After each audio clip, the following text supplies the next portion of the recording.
জয় নরসিংহ অবতারের জয়। Good morning বন্ধুরা, Radhe Radhe. Welcome to our another blog. এই জায়গাটা দেখে তোমরা কি চিনতে পারছো এই জায়গাটা কোথায়? অনেকেই হয়তো জানতে পারবে বা চিনতে পারবে যে এই জায়গাটা কোথায়। অনেকেই একাধিকবার হয়তো এসেছো, তারপরেও আবার অনেকে আছো যারা কিন্তু এই জায়গাটায় কখনোই আসোনি। এই যে পিছনে যে গাছটা দেখাচ্ছি ভার বাঁধা, এটা কিন্তু নিছিন্দি গাছ। এই গাছটাতে ভার বেঁধে মনস্কামনা করলে তার মনস্কামনা কিন্তু পূরণ হয়। আর এই হচ্ছে আমাদের প্রিয় নৃসিংহদেব। হ্যাঁ, তোমরা ঠিকই ধরেছ।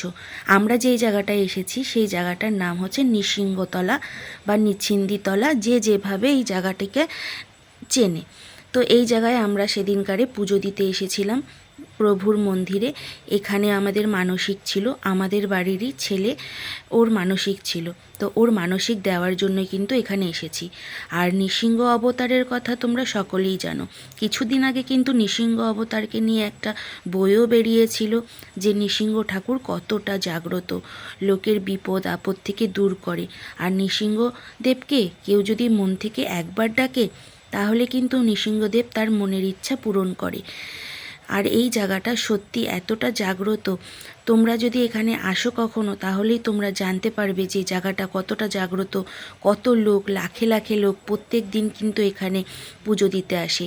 আর তার থেকে বড় কথা, আমাদের ভীষণই ভাগ্য ভালো যে আমরা এমন টাইমে পুজো দিতে এসেছিলাম যে ভগবানের সামনে পুরো বসতে পেরেছিলাম এবং ভগবানের পুরো দর্শন কিন্তু আমরা করতে পেরেছিলাম।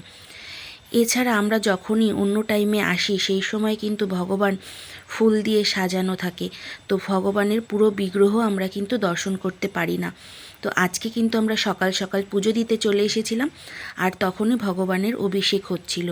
সেই কারণে আমরা কিন্তু ভগবানের পুরো দর্শন এখানে পেয়ে গেছিলাম। এখানে সকাল থেকেই পুজো হয়, নাম গোত্র লিখে ঠাকুর মশাইরা কিন্তু পুজো করে দেন।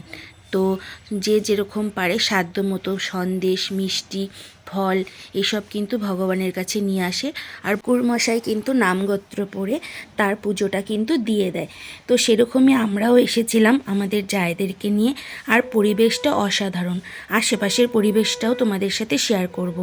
আর এখানে আরেকটি ব্যবস্থা আছে, ভগবানের কাছে সবাই পায়েস মানসিক করে।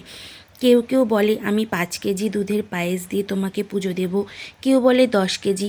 তো পাশেই একটি ঘর আছে, যে যার মানসিক মতো দুধ, চাল সব কিছু নিয়ে আসে। আর পাশের ঘরেই কিন্তু মানসিকের পায়েস রান্না হয়।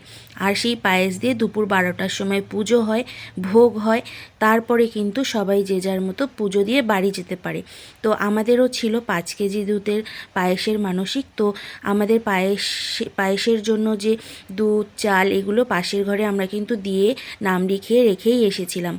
এখন শুধু আমরা পুজো করছিলাম, ফল মিষ্টির পুজোটা আর অভিষেকের পুজোটা। তো এতটা মনের মধ্যে শান্তি লাগছিল বন্ধুরা, তোমাদেরকে বলে বোঝাতে পারবো না। এখানে অনেক হরি ভক্তরা আসে, নৃসিংহদেবের নাম জপ করে। আর তার থেকে আর একটা মাহাত্ম্য হচ্ছে, এই নৃসিংহদেবের কাছে যদি তোমরা একটা তুলসী পাতা নিয়ে সেই তুলসী পাতাটা তোমাদের বাচ্চাদেরকে মাদুলি করে পড়াতে পারো, সেই বাচ্চার কখনো কোনো বিপদ আপদ হবে না। একবার ভক্তি ভরে যদি তোমরা এখান থেকে একটা তুলসী পাতা নিয়ে গিয়ে ভগবানের নাম করে বাচ্চাকে পরিধান করাতে পারো।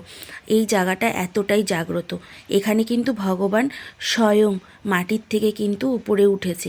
তো আমরা কিন্তু পুরো পুজোটা এখানে দর্শন করছিলাম আর মনের মধ্যে শান্তি নিয়ে নৃসিংহদেবকে বলছিলাম, ভগবান অপরাধ ক্ষমা করে মনের ইচ্ছা আমাদের পূরণ করো।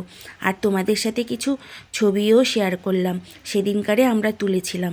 এগুলো হলো আমাদের আমরা সবাই একসাথে নিশ্চিন্দি গাছের তলায় ছবি তুলেছিলাম। তো কেমন লাগলো ভিডিওটা অবশ্যই জানাবে।